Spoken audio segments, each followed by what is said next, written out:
High-level osteotomy is a subject which has been now popularized and which has been now discussed in orthopedic surgery and all the conferences.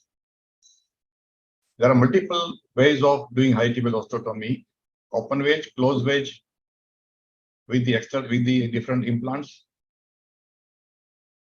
High-level osteotomy with closed wedge is not that discussed, but today the subject has been focused on the lateral closed wedge, and I'm going to share my views on that.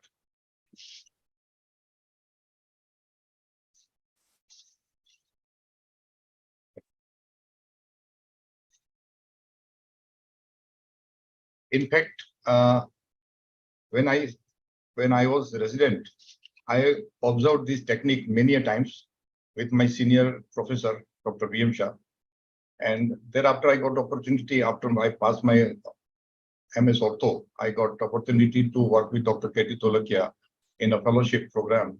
And I have seen them that sir were operating upon the patient with the Coventry technique. And Dr. Junjunwala, and also I have observed the Dr. Sancheti, they were fixing with tension band wires. One thing common I observed was that this technique was giving very good result in the patient. And that was the fascination which ultimately took me to go with this technique in my practice. My Coventry has started in 60s and 80s, as we know about. I'm just giving you a brief because it is little known about the lateral closed wedge. So I'll spend 2 minutes for that, and then straight I'll go with the technique. Thereafter, it was not in the limelight because after the knee replacement, the total knee introduction, this procedure has gone into abeyance, and because of the poor technology available at that time, the wedge was either under or over, and the longevity was hampered, and that's why this procedure was in abeyance. But then Professor Cosino from Japan has popularized, and he has proved that cartilage can be regenerated subject to it is being given proper environment. Now, why this happens? That mainly in varus it happens. The arthritis starts in the varus only. It's very common. The real picture is because of the normal physiology. In normal physiology, 70% of the total weight goes on the medial compartment. Now, mild deviation of 6 degrees can increase it to 97% on the medial compartment, and 4 degrees of valgus can reduce to 50%. So, if there is mild deviation in the inherent, we have got 4 degrees of varus right from by physiology, and little bit more varus can lead ultimately to the medial compartment arthritis and the varus deformity. These are the different stages of varus and arthritis. The mechanical axis is passing medially, but gradually as the varus increases, the arthritis also increases and can lead to the more and more varus on the middle side. Ultimately, patient succumbs to knee replacement because of the severe pain. These type of patients should be intervened in between when they are in the stage of the line, which is 2, 3, and 4, where they should be intervened, and we can save the knee, and we can in the real sense we can say it is knee preservation surgery. We are talking about the correction of the varus mainly, so we must know what are the components of the varus. The varus can be from the femoral condyle, it can be from tibial condyle, can be because of the erosion, the varus can happen, and also because of the lateral laxity of the ligaments, the varus can happen. We have to identify this. If we identify this, then we'll be able to give proper line of treatment, and we can suggest the proper line of treatment to the patient. So preoperative planning, as Dr. Sanjay Rastogi has given us very nice description on how to measure the angles, and he also has suggested the angle alpha. In our country, we have seen the patients are of very short stature. Particularly, this is more common in the female, and they are of very short stature. And because of that, the bone size is so small that sometimes we feel, at least I personally feel, how I'll be able to remove the wedge of 2 centimeter or the correction of the 20 degree. But the smaller the bone, the wedge may be small. That is what we see here is a D. and the bigger the bone, the wedge may be H, but the angle alpha doesn't change. So correction can be achieved.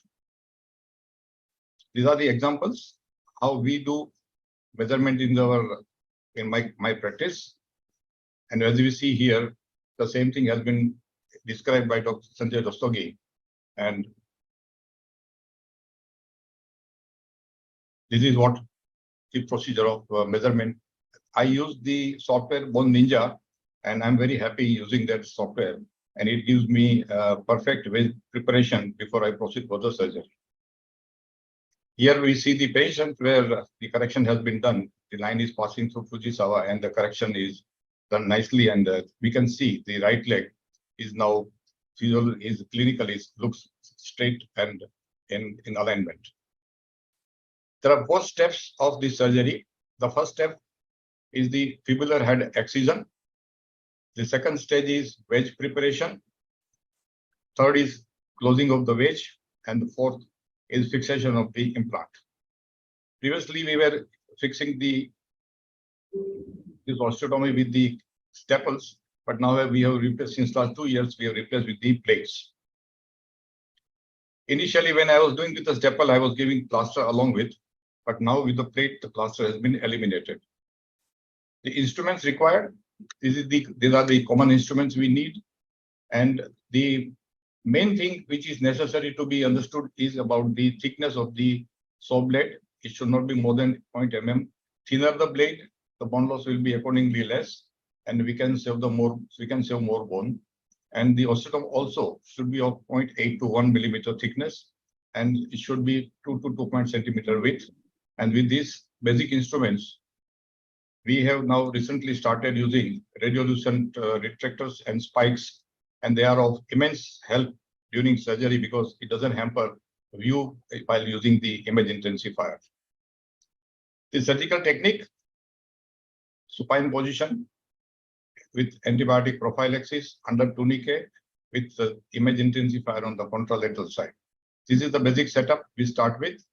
Before we proceed, we confirm the laxity, FFD, as well as the alignment of the limb. And then with the lazy C incision, which starts from the lateral joint line, just below the tubercle, we make around 7 centimeter long incision. And with this small incision, it gives us good exposure. And because it is small, the problems are also minimal. After the skin cut, immediately we see the fascia of the tibialis anterior muscle on the lateral side. We cut the fascia and then we open up the proximal tibia lateral side. And we open up the bone, we clear the bone, and once we go deeper, we reach to the fibular head. We clear the fibular head, as we see here, the fibular head is here, and this is the fibular head. We clear it, and with the help of the knife, we separate the fibular head from the proximal tibia, and the joint is cut. Then the stage comes is of the osteotomy of the fibular head. The important structure we come across at the fibular head is the lateral popliteal nerve.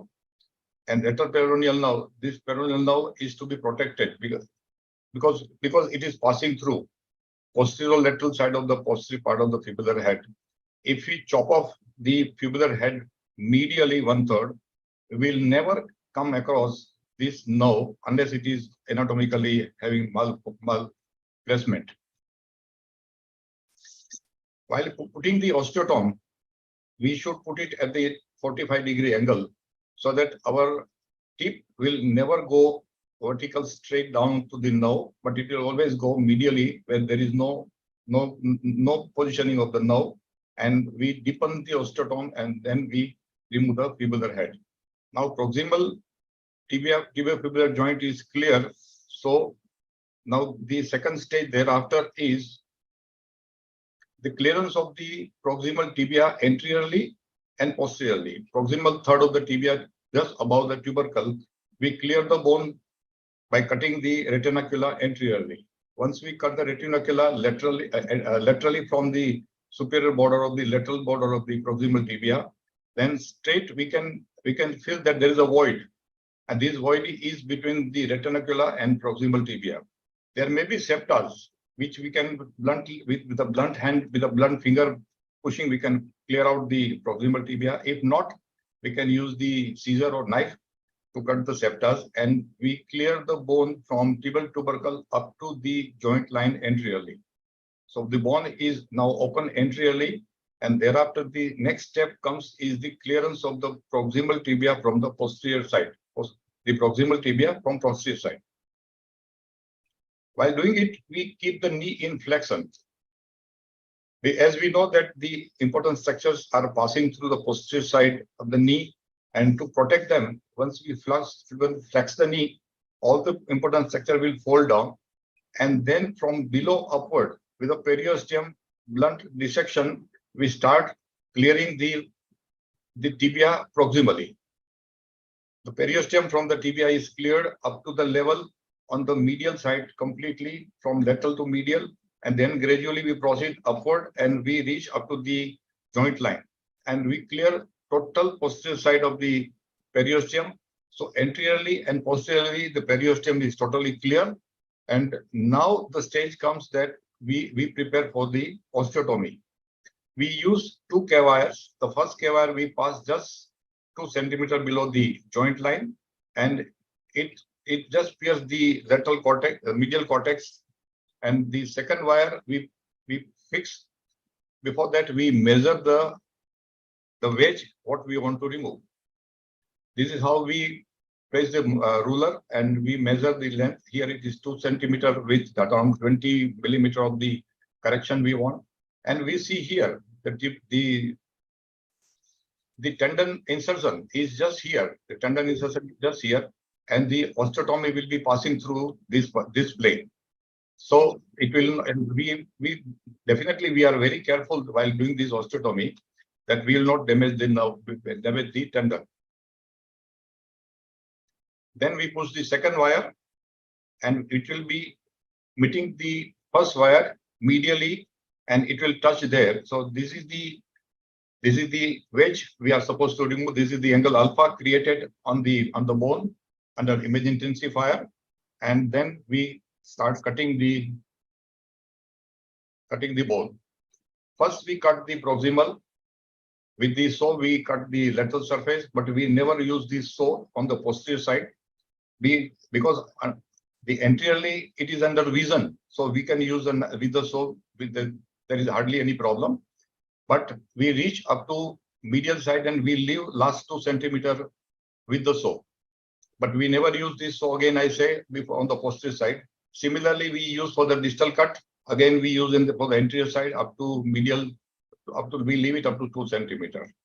Once we have cut the anterior surfaces on proximal and distal with the saw, then we use our osteotome for rest of the cut. And once the osteotomy is done on the complete osteotomy is done on both the sides, then we push 2 osteotomes superiorly and inferiorly simultaneously, one by one, and we can see the wedge is delivered and it comes out in toto. Usually we get like this. Sometimes even it is, sometimes may not, but then we remove with the nibbler. Once we remove the wedge, we don't throw it. We make small wafers like this, the small chips, and we compress and make them like a wafer, and then we put back into the osteotomy site here, and we one by one we put inside, and as we see here in the image intensifier, the bone graft, it acts like a bone graft. We push it in, and then we close the wedge. After that, we fix the osteotomy with the implant, either staple or plate. And as we see here in the inset, the staple has been fixed, and hardly we see there is any gap, and the correction has been achieved. Now we have started using this lateral closing plate, and it is a locking plate, variable angle, and it stabilizes the osteotomy nicely. and we don't give plaster in such cases. The wound is closed in layers, and we always use drain. And for the plate fixation, we give a gentle, soft compression bandage. This plate is newly introduced. It is available in variable angles of corrections. It is first of its kind for anatomical fitment as per correction angle in lateral closed wedge osteotomy. It has developed by my son, Dr. Shalin, and now we have applied for the patent. The post-op protocol: first 15 days, long knee brace, active knee bending exercise, foot and ankle exercises, and non-weight-bearing crutch walk. Patient can start non-weight-bearing crutch walk on the next day. And after 50 days, full knee bending exercises and partial weight bearing is permitted. And after a month, we allow the patient to put full weight bearing and can resume the duty. So this is what is our post-op protocol. And as we see here, these are the correction achieved, and angles of and the slope has been maintained nicely. The complications, there are a list of complications which can happen, but in our cases, what we have observed was the delayed union and non-union in certain cases. Reported, it is 1 to 3%. In distal tubercle, 14% of non-union is literature says, and in proximal tubercle, it is 3%. In our case, we have observed in 2 patients, and this is one of them, where we see the gap is persistent and it was not filling up. After 3.5 months, we have changed it and we have fixed it with the plate and bone graft, and it has united nicely after 4.5 months, and patient was up and out. The delayed union we have observed in the smoker, diabetic, and arteriopathy and alcohol type of patients, and where this is the patient after 3 months, we see the gap is medially filled up, posteriorly filled up, but anteriorly still not. And we waited and given dietary supplements and allowed them to put partial weight bearing continuously, and it has united after 5 months. Loosening of implant was observed in multiple patients, and we have removed these staples after. Here it is united, so staple was removed and patient was up and out again. Peroneal nerve palsy, we have not observed it in any patients because we do this procedure carefully in all patients, and in our big series, we have not seen any nerve palsy in any patients. Few case examples: 90 kg weight, 59 years housewife with diabetes mellitus with severe varus deformity was suggested replacement, and we have done correction with osteotomy and staple fixation. At that time, we have given plaster, and after 10.5 years, the patient is doing wonderful exercises and able to sit and able to climb the stairs. And after 10.5 years, she has climbed Mount Chotila twice. As per her history, she was able to do that. Another lady, she was having osteochondral defect and was having severe pain on the knee joint. She was not able to walk even a single step, and was suggested knee replacement again. And we can see here the osteochondral defect and the painful gait she was having. And with this, she has come to us, and because the lateral compartment was good, so we have not done any other procedure, but we have opted and we have suggested ITBL osteotomy. It is being done, and as we see here, the osteolytic lesion is persistent, and this is after 4.5 years picture in the follow-up, and this is the clinical picture of the patient. She was mobile immediately after the surgery. She is able to climb the stairs. She is able to sit and squat. That is what is our main requirement in the village patients. Another lady, having bilateral knee pain with ischemic heart disease. She was operated. She was having pain in both the knee joints. She was operated on one side before 13 years and on the opposite side after 12 years. This is 13 years before. One side, then again she was having pain. She came for another side. We again operated on one side. But meanwhile, one observation which I wanted to highlight here was the cartilage here. As we see, it has become very smooth, and it gives us that the cartilage is regenerating here. This is after 13 years. She is able to do her routine activity very comfortably. 80 years old housewife was having knee pain, which she came to us for the correction, was suggested again replacement. We have done HTO, and on the left side, this is she's sitting on the left side. This side is operated, and she's able to manage her routine activity without any issue. Some examples of the plate: 48 years old housewife with severe varus, corrected, and this is the exercise pictures, and this is the clinical picture. She was hardly able to walk before, and now she is able to do her routine activity comfortably. Another patient, severe knee varus and with grossly restricted knee movements. She was again operated for the same, and we see here the pre and post gait of the patient.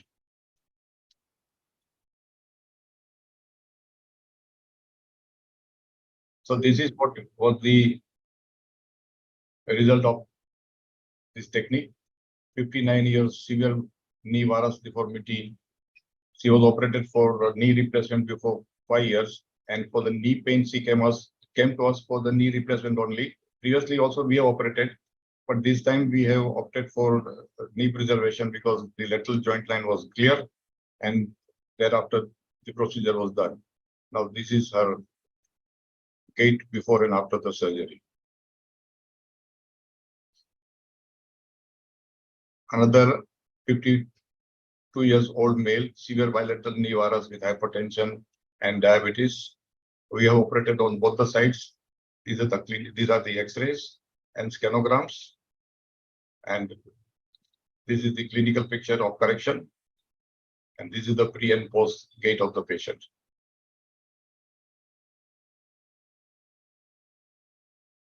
Another patient operated for the same varus deformity correction.